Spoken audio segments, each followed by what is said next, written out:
parabéns pela sua ideia de mestrado, foi há 3 semanas, né? 3 semanas atrás. Vai dar um mês agora, né? Vai dar um mês, né? Passado. A gente podia ir para a apresentação da doutora Ana Bittencourt, né? Que depois abriu para a discussão.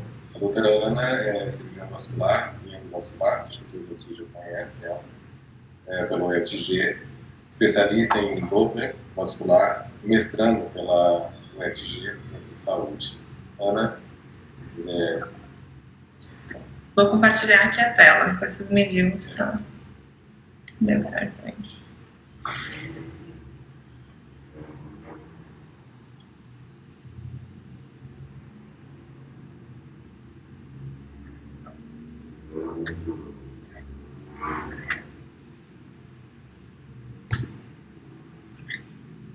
Tudo ok aí? Tá dando pra ver? Tá ok. Sim, tá. Tá, ok. Então, eu queria parabenizar a colega Adriana pela apresentação. Acredito que ficou bem claro a metodologia da VOP, no que consiste a velocidade de onda de pulso, e a metodologia desse método oscilométrico através de análise da artéria braquial.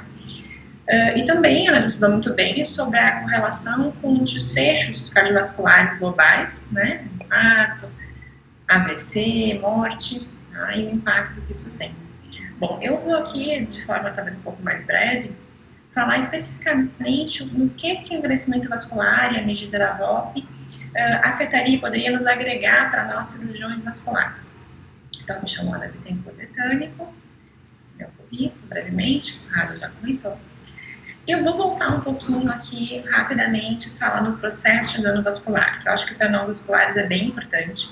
Eu, quando fiz meu mestrado também na UFG, terminei em abril agora, não, março, perdão, e sobre esse tema, tá? E no início eu tive muita dificuldade de entender o que era rigidez arterial, porque ninguém nunca me ensinou isso. É um conceito novo, mas nem tão novo, porque já tem mais de 10 anos de estudo, só que tudo em medicina, né, através da medicina baseada em evidência, para virar uma realidade precisa de pelo menos, se estima que 10 anos de pesquisas bem feitas para virar uma verdade, né, no meio científico. Então, a rigidez arterial, eu parei muito tempo para entender essas diferenças com relação à aterosclerose, porque o que nós vemos na prática é a placa de ateroma, seja onde for, né, na aorta, na carótida, em todos os segmentos arteriais do corpo.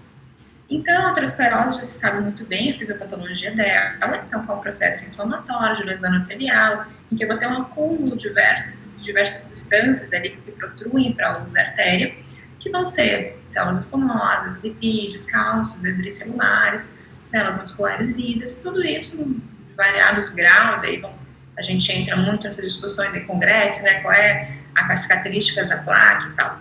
Então, esse conceito de rigidez arterial, ele vem antes dessa discussão de aterosclerose, porque ele acontece concomitante com a aterosclerose e antes da aterosclerose.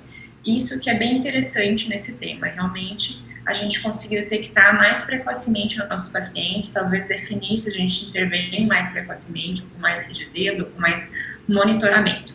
E o processo de rigidez arterial, que mostra a ilustração abaixo, deixa eu só acionar meu pointer aqui. Ixi, fiz uma coisa errada aqui. Pointer, deixa eu voltar isso aqui, tá. Na rigidez arterial, essa ilustração, ela compara uma artéria jovem e uma artéria adoecida, envelhecida, com rigidez arterial. Então, o que se observa nesse corte transversal? Que ocorre um aumento global desse vaso, diâmetro global, um aumento também da parede desse vaso e uma diminuição da luz. E o que acontece nesse meio aqui do caminho, né, na parede do vaso? Ocorre, então, uma diminuição de elastina e um aumento da fibrose. Então, esse vaso fica menos elástico e mais rígido. E o interessante, de uma maneira assim, bem simplista, talvez, a Adriana talvez não goste, mas para nós vasculares que trabalhamos muito com Doppler, a gente vê nessa imagem transversal dos dois processos de adoecimento vascular, a gente entende por que a VOP está aumentada no envelhecimento vascular. Porque seja um paciente que está com aterosclerose, ou seja, apenas com enrijecimento arterial, vai ter uma diminuição da luz do vaso. Se eu diminuo a luz desse vaso, eu aumento a velocidade de fluxo que está passando o sangue ali, tá? E com relação a tem em comum fatores de risco, tá? O principal é a idade, mas como a Adriana comentou, existe um envelhecimento cronológico, que todos é inexorável, todos vão ter, e um envelhecimento biológico, que chama, que é a soma de uma idade, mas que não está vinculado à idade em si. Mas como está, né, o processo de envelhecimento no corpo, que como a Adriana mostrou nos exames, pode ser bastante divergente. Ou uma supernova, que envelhece menos, do que está menos envelhecida que a sua idade cronológica, ou com envelhecimento acelerado. E os outros fatores, a Adriana citou muito bem, né, são extensos, né, os mais comuns, hipertensão, diabetes, tabagismo, doença renal crônica, obesidade, por aí vai. Eles comungam também um evento-chave inicial. Então, tanto a aterosclerose quanto a deslize arterial vão ter uma disfunção endotelial que vai ser a chave inicial para gerar todo esse processo anômalo na artéria. E a inflamação crônica. Então, nos estudos realizados, a gente observa que tem um aumento de PCR nesses pacientes e uma diminuição da óxido nítrico sintetase, que é então a enzima que sintetiza o óxido nítrico, que está relacionado à capacidade de dilatação dos vasos. E um desbalanço entre a quebra e síntese da elastina. Então, eu vou ter mais quebra e menor síntese. E, né, por consequência, menos elasticidade dos vasos. Bom, e o que se sabe aí que a Adriana citou, né? Com relação à coexistência. Então, você observa que todo vaso aterosclerótico tem a rigidez, mas que a rigidez precede a aterosclerose. E como que a rigidez arterial pode provocar a aterosclerose? Basicamente, através de dois mecanismos. O primeiro, a rigidez arterial, ela predispõe a uma quebra da integridade do endotélio, e essa quebra da integridade da barreira endotelial aumenta a permeabilidade e a passagem daquele número de substâncias que vão se depositar ali na luz do vaso. E também a rigidez arterial altera as propriedades mecânicas, aumentando o turbilhonamento de fluxo nesses vasos e aumenta o estresse oxidativo, que são também precursor de aterosclerose. Bom, a Adriana já citou, mas só aqui voltando. E o que a gente quer com todo esse estudo? O que vem agregar para nós como médicos, cirurgiões vasculares, cardiologistas? A gente sempre busca na medicina, com o avanço da medicina, detecção mais precoce das doenças, prevenção primária, secundária ou terciária, né, das doenças como um todo. E a VOP veio nesse sentido, eu acho que já está bastante consagrado aí nesses longos anos de estudo, que ela, com certeza, e com base em tudo que a Adriana apresentou, veio a nos auxiliar na detecção mais precoce das doenças cardiovasculares e agregar maior acurácia nas estratificações de risco. E aqui eu vim trazer o que a gente tem de estudos mais recentes com relação à VOP associada a doenças vasculares propriamente dita. Então, bom, está associado a infarto, a demência vascular, a AVE, está associado a doença arterial periférica, aneurisma? Sim. Então, essa é uma publicação aqui do Journal of Vascular Surgery de 2017, um estudo transversal com 134 participantes, nos mostra que sim, a VOP estava associada com a presença de DAC, ou da doença arterial periférica, estava associada com índices mais elevados da VOP. A seguir, nesse outro estudo, que também foi um estudo transversal, com 309 participantes, comparou o grupo que tinha aneurisma de aorta abdominal com um grupo que não tinha, e avaliou a VOP nesses dois grupos. E se observou também que os indivíduos que tinham aneurisma de aorta abdominal tinham VOPs mais elevadas, com estatisticamente significativo esses dados, esses resultados. Esse artigo foi de 2020, ano passado, uma aula com colaboradores. Então, sim, pode ser aplicado também às doenças vasculares arteriais. Bom, eu tenho alguma outra utilidade, além de detectar doenças cardiovasculares e acrescentar o score de risco? Esse artigo que eu trouxe, novíssimo, bem interessante, publicado em janeiro desse ano, por Boxer e colaboradores, nos mostra que pode ter uma utilidade bastante inusitada e interessante para a cirurgia vascular, que é, talvez, ajudar a predizer sobre a expansão dos aneurismas aórticos. Então, esse estudo foi uma coorte com 105 participantes com aneurisma de aorta torácica, que foram acompanhados de 2014 a 2017. E foi realizada a avaliação da velocidade de onda de pulso e também avaliações de medidas de pressão central desses participantes, publicada no Hypertension. Então, essa tabela faria os resultados, tá, da correlação entre o crescimento do aneurisma, a taxa de crescimento e expansão do aneurisma em milímetros por ano, e se observou, então, que existe uma correlação com a pressão arterial central sistólica e com o aumento da velocidade de onda de pulso aórtico. A seguir, essa é uma ilustração deste artigo, que ele exemplificou aqui 2 pacientes que, na linha de base, tinham características bem semelhantes quanto à idade, comorbidades, diâmetro de aneurisma inicial. Só que o primeiro deles tinha uma velocidade de onda de pulso bem elevada, notem aqui, ó, 27,3 metros por segundo. Esse paciente, ele teve, olha a evolução dele ao longo dos anos. Ele teve a evolução, o crescimento, uma taxa de crescimento de 1,85 milímetros ao ano. Enquanto que o paciente B, que tinha na linha de base uma VOP de 10,6 metros por segundo, apresentou uma taxa de crescimento bastante inferior, com 0,61 milímetros ao ano de crescimento. Bom, e aí, também essa ilustração é do artigo, existe esse questionamento que nós observamos na prática clínica de que atualmente nós utilizamos basicamente o diâmetro aórtico como ponto de corte para intervenções, principalmente intervenções cirúrgicas, e para estratificar quanto esse paciente ele tem mais risco de ruptura, tem mais risco de síndrome aórtica aguda. Além de outros critérios, talvez como trombo oral, úlcera aórtica, enfim. Mas a gente não consegue, até hoje não tínhamos um parâmetro, um marcador, para nos mostrar se esse paciente que chega no nosso consultório com a medida X, né, de diâmetro de aneurisma, ele está no momento da doença quiescente, estável, ou se está no momento da doença de atividade, com alta inflamação, com remodelamento da matriz celular ainda importante. E nesse sentido que a velocidade de onda de pulso vem a acrescentar, porque ela pode ser esse marcador que mostra o grau de inflamação, de remodelamento, e, como mostrou esse estudo, claramente associado a essa progressão maior de aneurisma.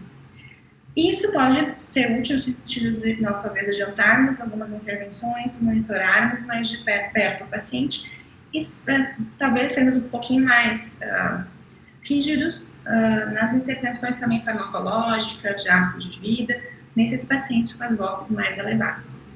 E talvez vocês me perguntem, mas o que é exatamente uma VOP elevada, né, que eu vou considerar? Nem sempre a gente consegue respostas, mas nesse artigo eles fizeram análise de qual seria o ponto de corte para determinar que esse paciente tem um risco maior de crescimento de aneurisma. Então, a VOP acima de 10 metros por segundo, se a gente for abreviar 10,05, que coincide justamente com o que a gente usa de ponto de corte geral para VOPs elevadas, seria o ponto de corte que eles encontraram neste estudo, uma fidelidade de 66% e especificidade de 91%. E a cada aumento de 1 metro por segundo da VOP, existe uma chance, um odds ratio de 2,37 de taxa de crescimento desse aneurisma. Bom, outra aplicação interessante também que encontrei na literatura é sobre o acompanhamento de fístulas arteriovenosas.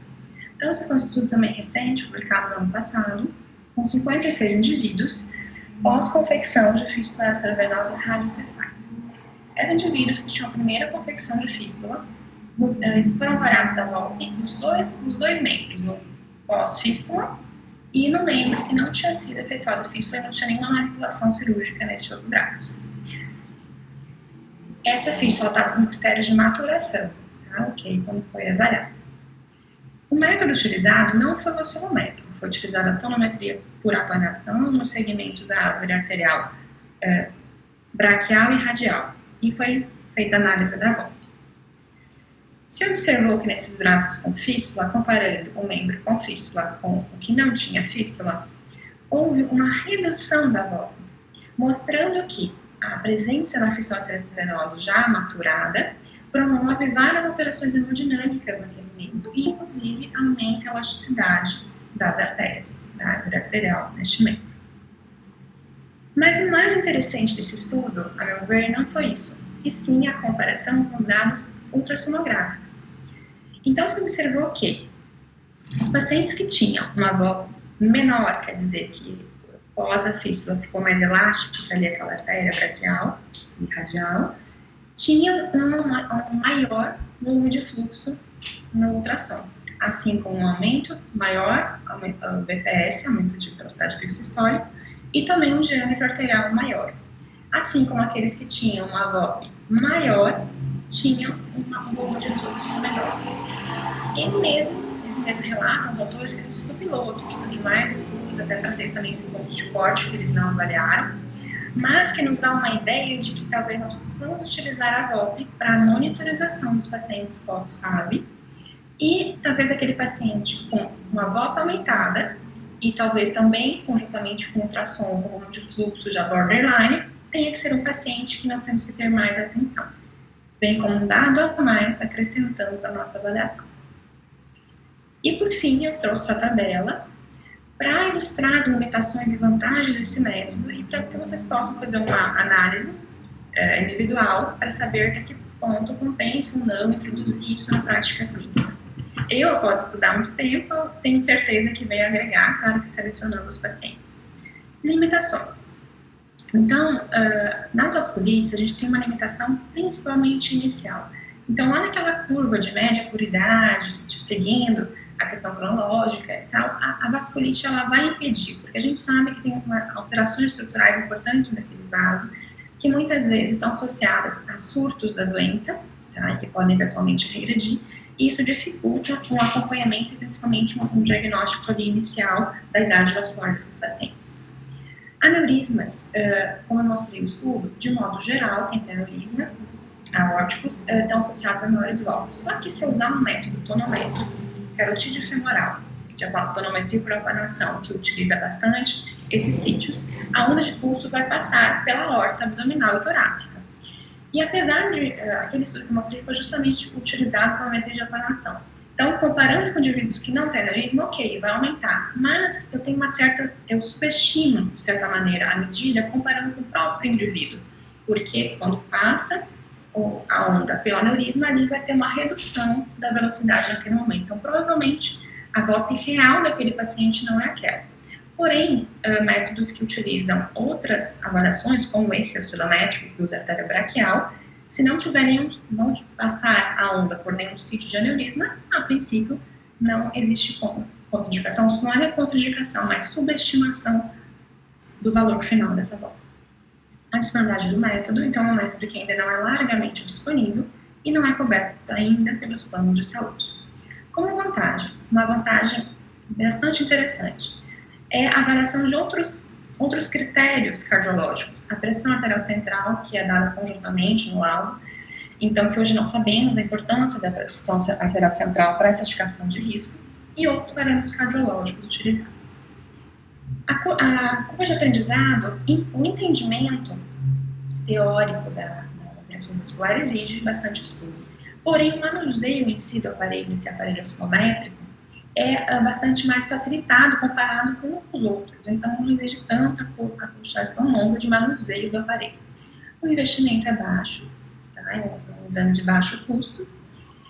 E essa é das maiores vantagens, como a Adriana demonstrou. É um resultado extremamente didático para o paciente. Quando o paciente olha o resultado e vê a idade das suas artérias, e, por exemplo, ele tem 50 anos de idade cronológica e vê que a idade biológica deu 60, isso impacta, é um número. Não tem discurso que nós possamos fazer no consultório que vá contrapor esse resultado tão simbólico, além da carinha, claro, né, que é bastante simbólica com as cores, a face. O paciente se impacta mais com isso e talvez isso seja um gatilho positivo para ele mudar seus hábitos de vida, aderir às medicações, aos tratamentos, que infelizmente nós sabemos que no Brasil as aderências aos tratamentos são baixas.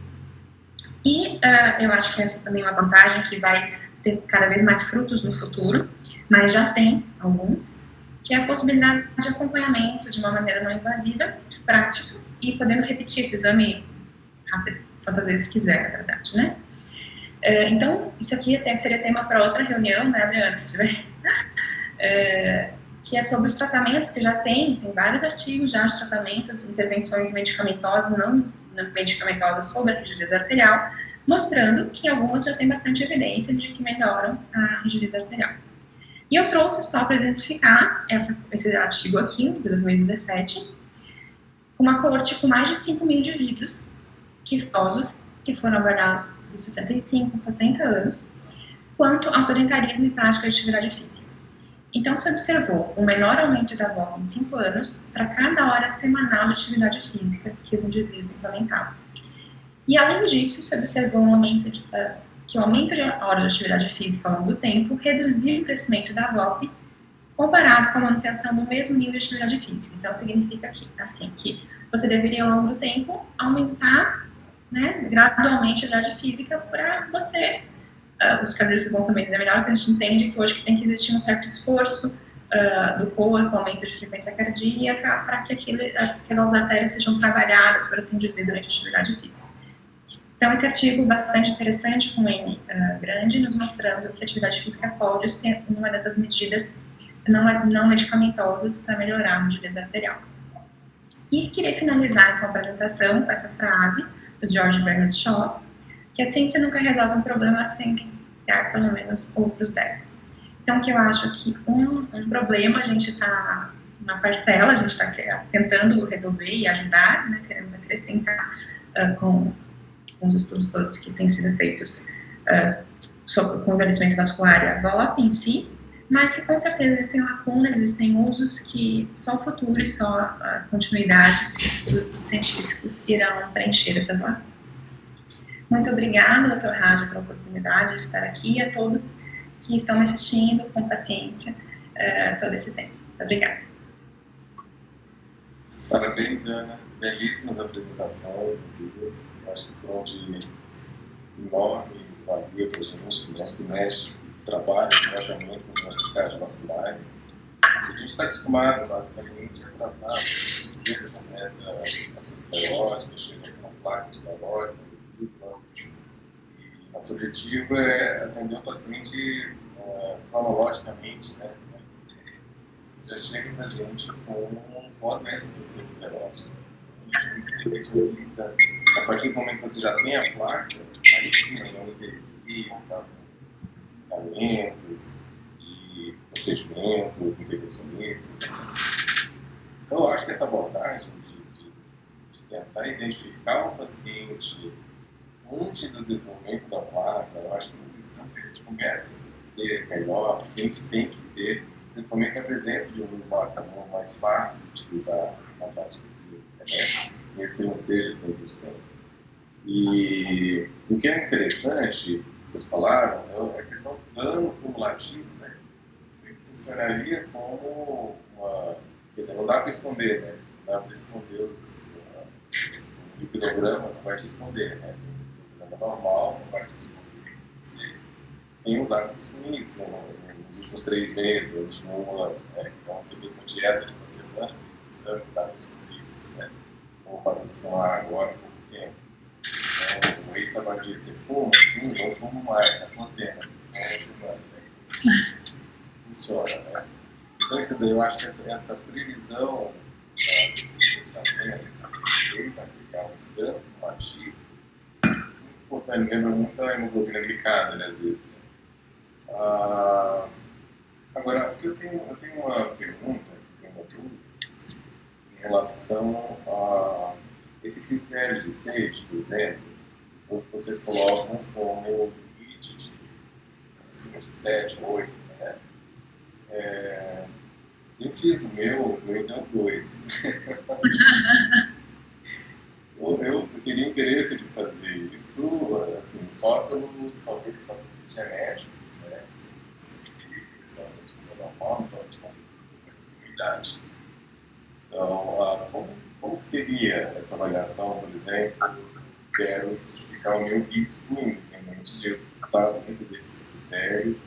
Seria uma indicação boa para quem não está dentro desses valores, seja, ou como seria a gente começar a fazer marcadores biológicos em pacientes de 40 anos, por exemplo?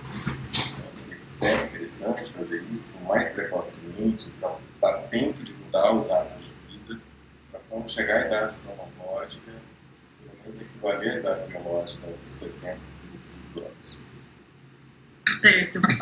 Bom, eu acho que o principal papel do SEJ é ele também despertar, né, para a importância da realização desse exame, porque quando ele for visto pelos protocolos, o cenário é um cenário. Nós temos essa ferramenta que é um excelente biomarcador para poder realizar a avaliação da rigidez arterial, porém ele é subutilizado na prática clínica. Então, eu acho que ele surge mais para um sinal de alerta, né, para o médico. Será que realmente você está percebendo que esse paciente precisa ser encaminhado para realizar essa avaliação?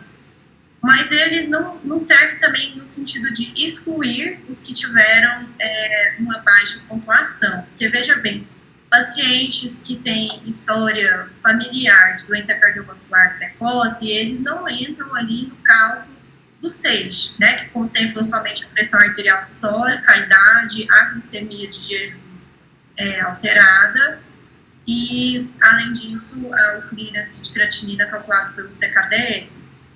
Mas pacientes que têm história familiar, pacientes que têm histórias de níveis de colesterol não alterados, pacientes tabagistas, em que possuem esses fatores de risco cardiovasculares, também podem ser encaminhados para poder realizar essa avaliação, né? Mas é porque quando foram se escolher as variáveis dos determinantes que fariam parte do score SAGE, as que realmente tiveram significância estatística foram essas que compõem o score atualmente, né? Mas isso não significa que esses demais pacientes devem ser excluídos, né, dessa avaliação. Eu acho que pela prática clínica, o médico avaliando a real necessidade pode se encaminhar. Assim como a Ana citou diversos outros exemplos que também não são contemplados pelo score, para poder fazer a avaliação das fístulas e até mesmo acompanhamento de aneurismas, né, que a gente vê aí a sua utilidade, né.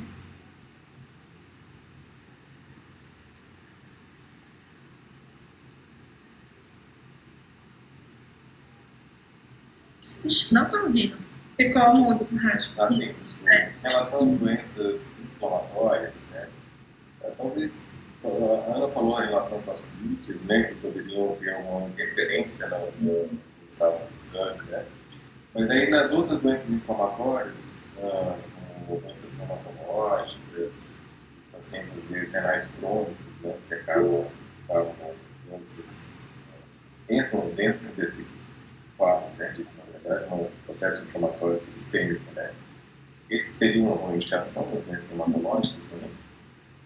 Hoje em dia já tem diversos estudos também na literatura mostrando um aumento da velocidade da onda de pulso em outras doenças reumatológicas, como por exemplo em pacientes com lúpus, eritematoso sistêmico, pacientes com artrite reumatoide e pacientes com esclerodermia também. Acho que alguém gostaria de fazer uma pergunta? Está em aberto? Olá, Adriana, aqui é o Dr. Bono. Oi, tudo bom? Tudo bem? Qual é a sua especialidade, Adriana?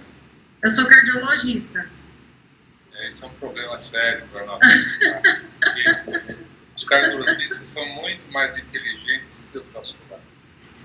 Vocês vejam como os cardiologistas se intrometem, mas no bom sentido, na área vascular. É inacreditável. Tanto que as diretrizes maiores da cirurgia vascular são ditadas pelos cardiologistas. E eu posso falar isso porque minha mulher também é cardiologista, de modo que eu tenho uma eterna batalha.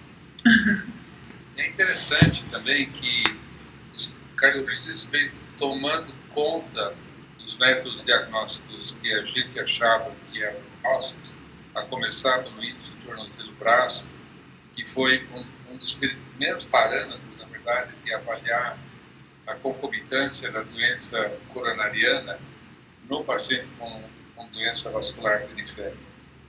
E hoje é mais o cardiologista que faz isso do que o vascular.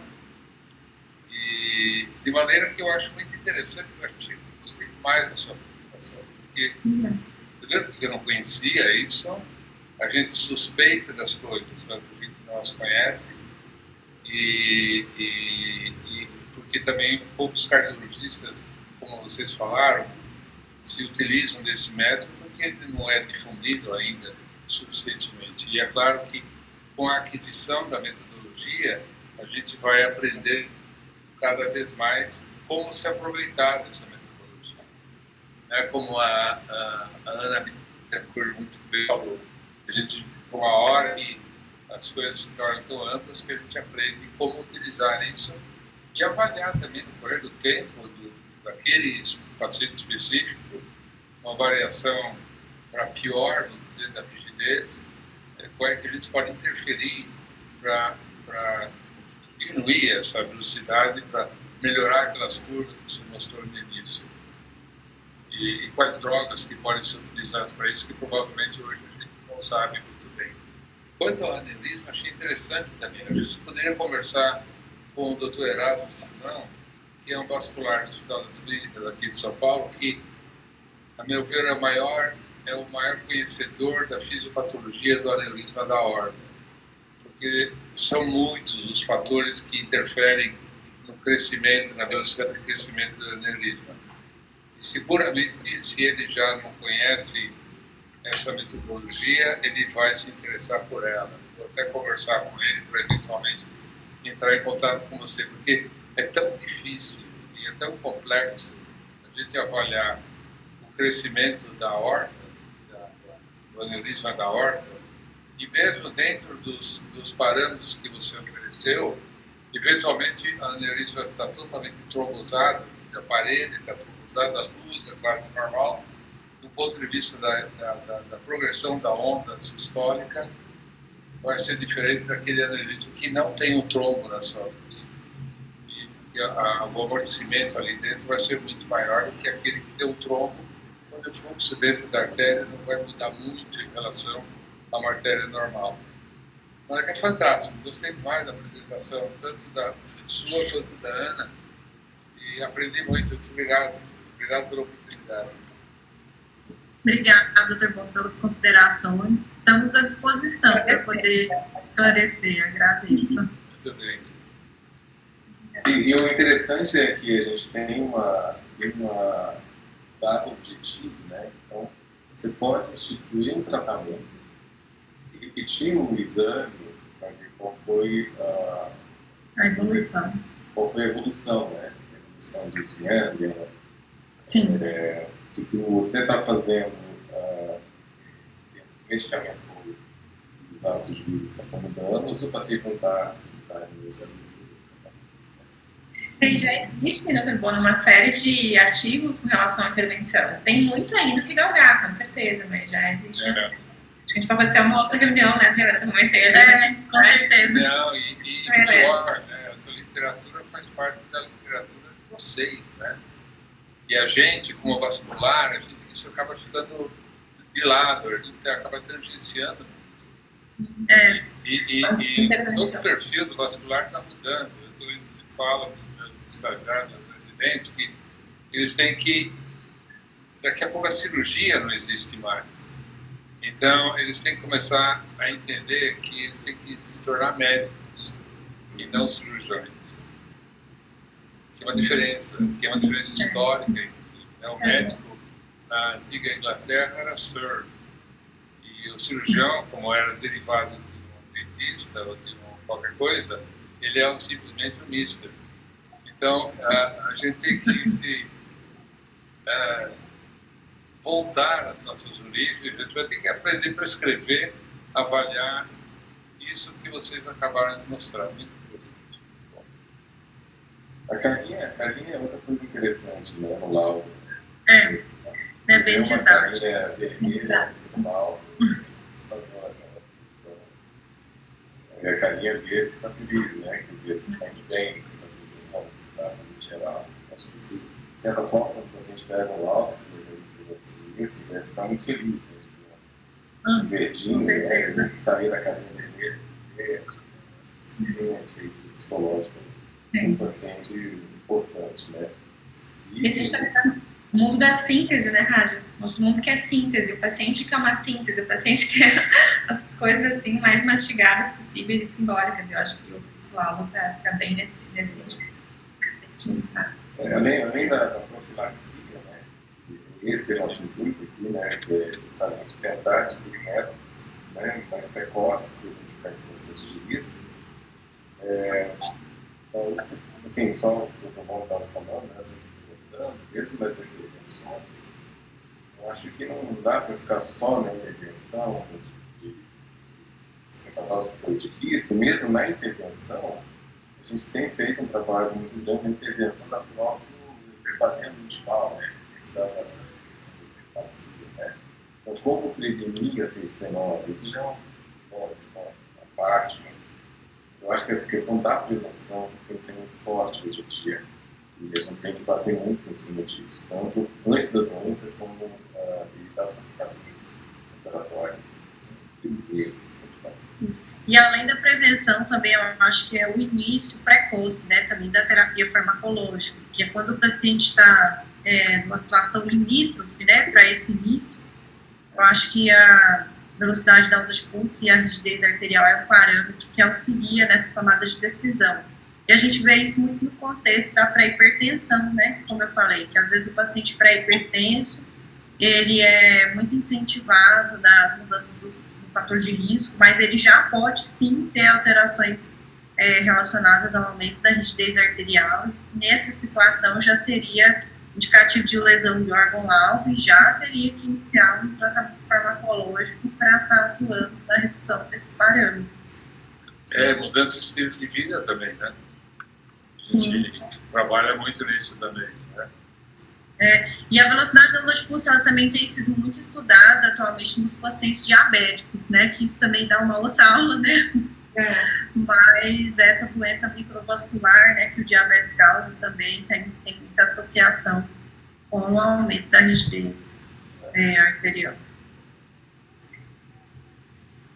Tem artigo até com endoprótese, pós-endoprótese, com o VOP, mas ainda assim, só mostrando que aumenta, tende a aumentar pelo tecido endoprótese, aumenta a VOP pós-endoprótese. Mas eu acredito que vai ter muito artigo saindo a respeito de acompanhamento também de endoprótese associada à VOP, sabe? Eu acho que nos próximos anos aí vai ter bastante coisa nesse sentido.